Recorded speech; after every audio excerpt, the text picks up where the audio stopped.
Hello guys, follow to my channel, new video every day. Today continue to speak about days of the week, and we have the three last days: Friday, Saturday and Sunday. Friday is my favorite, and which one is your favorite? Please write it down below. And Friday in Russian would be пятница. Пятница. Stress on the ya. Пятница. Пятница. The next one, Saturday in Russian, суббота.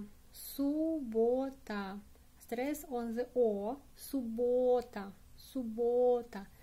In this case, in spelling, we have two letters b.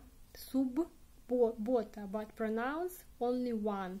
Spelling суббота, pronounce суббота. One, суббота. And the last one, that's Sunday. In Russian, very long word. Воскресенье. Воскресенье. Stress on the е. Воскресенье. Воскресенье. Воскресенье.